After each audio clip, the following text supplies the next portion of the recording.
दोस्तों, जीवन में हमेशा डिसाइसिव रहो, बहुत पर्टिकुलर रहो, सोच समझ के जीवन के फैसले लो, जीवन का एक विजन बनाओ और अपने माता पिता तक अपने इस विजन को, अपनी इस सोच को, अपने इन फैसलों को बहुत प्रेम से पहुंचाओ, पर क्लियरली पहुंचाओ और उनको ये भी जताओ, ये भी बताओ कि वो फैसला आपके लिए कितना जरूरी है, आपके जीवन के लिए सबसे जरूरी है और कारण भी बताओ कि क्यों जरूरी है। फिर उनकी बातें भी सुनो, वो क्या कहना चाहते हैं, वो क्यों डिसएग्री कर रहे हैं, उनके कारण क्या है। फिर उनके कारणों का जवाब भी दो, बहुत सोच समझ के जवाब दो या खुद को सही करो। उसके बाद बहस नहीं करनी। यह नहीं कि माता पिता को सीधे साइड में खड़ा कर दिया, मैंने फैसला लिया है, आप मुझे प्रश्न नहीं कर सकते, यू कांट क्वेश्चन मी, आप होते कौन, अब मैं बड़ा हो गया हूं। यह हरकत नहीं करनी, यह एटीट्यूड नहीं रखना। यह नीचे लोगों का एटीट्यूड है, ऊंचे लोगों का नहीं। अगर सब कुछ समझाने के बाद भी वो आपके फैसलों को नहीं अपना पा रहे और आपको एहसास है कि मैं सही हूं, तब अपना फैसला अपने दम पर लो, उनके खिलाफ जाकर लो, पर इज्जत से। दोस्तों, ध्यान रखना कि ये जीवन हमें हर मोड़ पर अंधा कर देता है। आकर्षण के इतने मैटर्स होते हैं, इतने विषय होते हैं जो हमारी इंद्रियों को इतना आकर्षित कर देते हैं कि हम दुनिया की तरफ से, समझदारी की तरफ से, बुद्धि की तरफ से, अपने भविष्य की तरफ से अंधे हो जाते हैं। और हमारे माता पिता हमारी आंखें खोलने का काम करते हैं, हमारे अंधेपन को दूर करने का काम करते हैं और जो ऐसा काम करेगा वो हमेशा बुरा लगेगा। उनके अंदर वो मैच्योरिटी है, जीवन की वो समझ है, वो उस उम्र से आगे जा चुके हैं, इसलिए उस उम्र का एहसास है कि उसमें क्या सही है क्या गलत है, इसलिए वो हमें समझा पा रहे हैं। तो बजाय भविष्य में कुछ साल आगे जाकर एहसास करने की मेरे माता पिता सही थे, मैं गलत था, मैंने नुकसान कर लिया, आज ही उनकी बातों को ध्यान से, समझ से सुनो, उनकी समझदारी को समझो, वो बहुत बार आपकी रक्षा कर लेंगे। आज कोई इंसान बहुत ही सुंदर लगा, पर माता पिता ने बताया कि इसका व्यवहार, इसका स्वभाव तो खराब है, ये तेरे माता पिता की इज्जत नहीं कर रहा, तेरी इज्जत नहीं कर रहा, आगे क्या होगा। पर आप तो उसके आकर्षण में पागल हो गए, कुछ देख ही नहीं पा रहे। तो अगर माता पिता की सुनोगे, उन पर विश्वास रखोगे, तो समझ में आएगा कि ये इंसान कितना गलत है मेरे लिए। आज चंद दोस्त बहुत अच्छे लग रहे हैं, मजे कराते हैं, सिगरेट भी मिलती है, शराब भी मिलती है, खूब हंसी ठिठोले भी होते हैं, अच्छे तो लगेंगे ही ना, इस टेंशन भरे जीवन में खुशी लेकर आ रहे हैं। पर माता पिता समझा रहे हैं कि बेटा ये खराब आदतें डाल रहे हैं तेरे अंदर, तू कभी कर्म नहीं कर पाएगा, इन नशों की लत पड़ जाएगी, बीमार पड़ जाएगा, बुद्धि कमजोर हो जाएगी।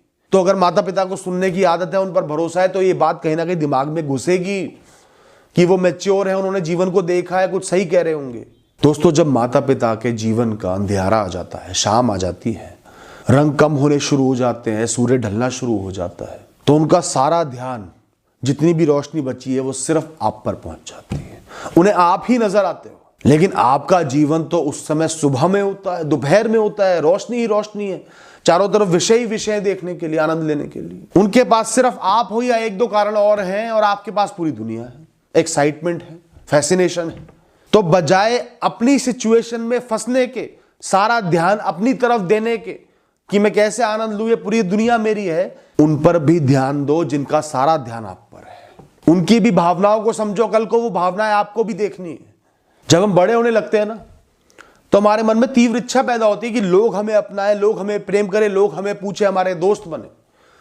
हर इंसान में ये इच्छा होती है, उसी से हमें ताकत का, सफलता का, पावर का एहसास होता है। और ये जो प्रोसेस है ना, इस प्रोसेस में हम क्या गलती करते हैं, जो लोग हमें शुरू से ही बहुत प्रेम करते आ रहे हैं, हम उनसे चिढ़ने लगते हैं। तेरा प्रेम नहीं चाहिए, तुम्हारा प्रेम बेकार है, नया चाहिए, औरों का प्रेम चाहिए, वो कितना ही सुपरफिशियल हो, नकली हो, पर उनका प्रेम चाहिए। ये पता है, बात ऐसी हो गई कि आपके पास सोने से भरे 2 मटके पड़े हुए हैं, वो सोना पुराना हो गया थोड़ा सा, उनको फेंक दिया और बिल्कुल नए चांदी से बने सिक्कों के आपको पॉट मिल रहे हैं, घड़े मिल रहे हैं, उनको अपना लिया।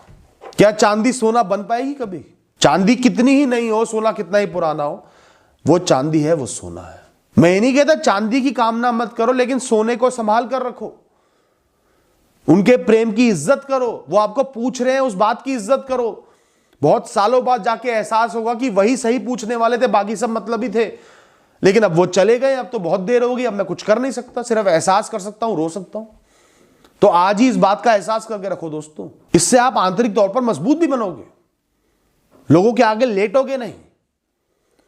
मन में हमेशा रहेगा माता पिता तो प्रेम करते ही हैं, और कोई कर रहा है तो वो बोनस है, उसकी मुझे आवश्यकता नहीं है। दोस्तों, जब माता पिता का थोड़ा सा बुढ़ापा आता है, एक जवानी की एज से वो बाहर निकल जाते हैं। जो एक भाव होता है ना जवानी में कि पूरी दुनिया मेरी है, पूरी दुनिया पर मैं राज कर सकता हूं, जब वो भाव स्वाभाविक रूप से ढल जाते हैं, तब हर इंसान थोड़ा सा इनसिक्योर हो जाता है। उन्हें थोड़ा बहुत सपोर्ट चाहिए होता है, थोड़ा बहुत सहारा चाहिए होता है, थोड़ा बहुत प्रेम चाहिए होता है। उन्हें ये एहसास चाहिए होता है कि कोई मेरे लिए खड़ा है। तो माता पिता हमेशा आपके छोटे से छोटी चीजों को वैल्यू देंगे। कुछ बहुत छोटा सा उनके लिए कर लिया, बर्थडे पर केक लिया, कि घुमाने ले गए, उन चीजों को वैल्यू करेंगे, उनकी कीमत को समझेंगे। महीनों तक याद रहेगा कि मेरा बच्चा मेरे लिए वो करके गया था। औरों के लिए वो चीज करोगे, अगले दिन भूल जाएंगे। माता पिता महीनों तक, सालों तक याद रखेंगे। सिर्फ यही ख्याल कि मेरा बच्चा मेरे साथ खड़ा है, उनको मजबूती दे सकता है। दोस्तों, चाहे इसके लिए आपको कुछ भी नहीं करना हो, सिर्फ 2 शब्द प्यार के बोलने हो, आधा घंटा दिन में उनके साथ बैठना हो। कितनी मामूली चीजें आपको करनी है उनको सुख का एहसास देने के लिए, उनको सिक्योर करने के लिए, जिन्होंने पूरी उम्र आपको पाल पोस के बड़ा किया है। दोस्तों, अपने पेरेंट्स को, अपने माता पिता को अपना पंचिंग बैग मत बनाओ। आपको पता है वो मुझसे प्रेम करते हैं, करते रहेंगे, नाराज हो जाएंगे तो भी अपने आप मान जाएंगे, तो दुनिया भर की फ्रस्ट्रेशन उन्हीं पे उतार देता हूं। उनसे बदतमीजी कर लेता हूं, उनको इग्नोर कर देता हूं। मैं घर आया, वो पूछ रहे कैसे हो, तो बिना जवाब दिए गुस्से में चले जाता हूं। मेरा अहंकार शायद शांत हो जाए। गलत है ये। अपने माता पिता को अपनी ताकत बनाओ, उनकी ताकत बनो, उनके प्रेम का एहसास करो, उसको बल दो, उनकी सहूलियत का एहसास करो कि वो है, कम से कम मेरी परवाह तो कर रहे हैं। दोस्तों, एक बहुत जरूरी बात है, मानसिक तौर पर जब हम बड़े हो जाते हैं ना, पूरे जीवन हमें भी आदत होती है, बच्चों को आदत होती है कि माता पिता मेरा कर रहे हैं, मुझे प्रोटेक्शन दे रहे हैं, मेरी सेवा कर रहे हैं, मेरी इच्छाएं पूरी कर रहे हैं। तो जब हम बड़े भी हो जाते हैं ना, वो फीलिंग हमारे अंदर जिंदा रहती है कि माता पिता मेरा करें। पर अब तो हम जवान हो गए, हमें करना है, खुद को संभालना है, उनको भी संभालना है, और वो बुजुर्ग हो गए, उनकी रिटायरमेंट की उम्र आ गई, अब वो इतना नहीं कर सकते हमारे लिए। तो हम उस बात को एक्सेप्ट नहीं कर पाते। हम उनसे उतनी ही उम्मीदें लगाकर बैठते हैं कि मेरे लिए उतना ही खड़े रहे, मेरी उतनी ही सेवा करें, मेरे लिए उतना ही करें। ना तो उनमें अब वो ताकत रही, ना वो संसाधन रहे, कैसे करेंगे? इसलिए हम उनसे चिढ़ने लगते हैं। यार, आज परेशानी का समय आया, कुछ पैसों की जरूरत थी, माता पिता ही नहीं दे पाए। ऐसे प्रेम का क्या फायदा जो मेरी रक्षा ही ना कर पाए बाहर वालों से। और इस फ्रस्ट्रेशन की वजह से, इस नकली सोच की वजह से अपने माता पिता की बेइज्जती करते हैं, उनसे चिढ़ने लगते हैं, उनको कम आंकने लगते हैं, उनसे दूर हो जाते हैं। दोस्तों, जीवन एक चक्र है। आज जहां माता पिता खड़े हैं, कल आप भी वहीं खड़े होगे। आपके भी संसाधन कमजोर हो गए होंगे, आप में भी बल नहीं रहा होगा, आपके साथ भी ऐसा ही व्यवहार होगा। कल जब आप कमजोर थे, आप नन्हे थे, आपके बस की कुछ नहीं था, वो आपके साथ खड़े रहे, आज आप उनके साथ खड़े रहो। उन्होंने आपकी पूरे जीवन के लिए जिम्मेदारी नहीं उठाई। प्रेम जरूर करते हैं पूरे जीवन, पर जिम्मेदारी उतने समय तक के लिए उठाई थी जब तक आप इंडिपेंडेंट नहीं बन जाते, अपना गुजारा चलाने के लायक नहीं बन जाते।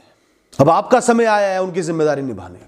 ध्यान रखना, चाहे आपका बच्चा हो, पति पत्नी हो, दोस्त हो, यार हो, कोई भी हो, अपने माता पिता का उनके सामने सम्मान नहीं कर पा रहे, तो वो इंसान मानसिक तौर पर कभी भी आपका सम्मान नहीं कर पाएगा।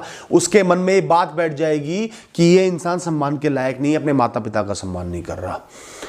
चाहे कोई भी इंसान खुद अपने माता पिता का इतना सम्मान ना कर रहा हो, पर अगर आप उसके सामने नहीं कर रहे, तो आपकी पर्सनैलिटी जरूर नीची हो जाएगी। वो आपको जरूर जज कर रहा है, और आपके बच्चे आपसे यही व्यवहार सीख रहे हैं।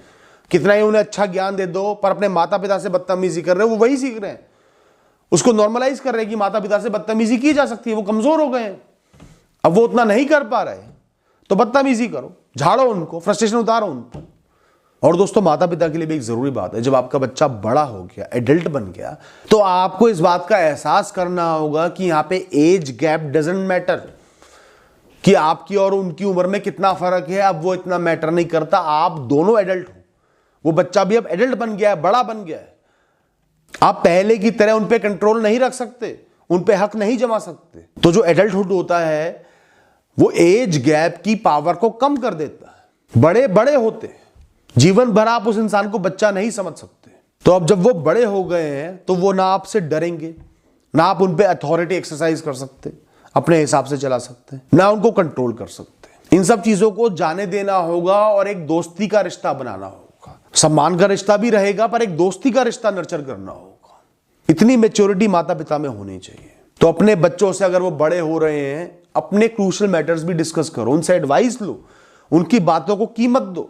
उन्हें अपने बड़े फैसलों में हिस्सेदार बनाओ। बाहर वालों के सामने दिखाओ कि वो जरूरी है, वो अच्छे हैं, वो समझदार हैं। मूर्ख मत दिखाओ, उन पे भरोसा दिखाओ। वो गलती कर रहे हैं तो उनको कोसना नहीं है, उनको अपलिफ्ट करना है, मोटिवेट करना है, उनके साथ खड़े रहना है और उनको आगे बढ़ने में प्रेरित करना है, ताने नहीं मारने। और सबसे जरूरी है कि आपके फैसलों को वो नहीं मान पा रहे या उनकी सोच अलग है, उस बात का सम्मान करना कि वो भी एक इंडिविजुअल है, अब बड़ा हो चुका है, अपने हिसाब से फैसले लेगा।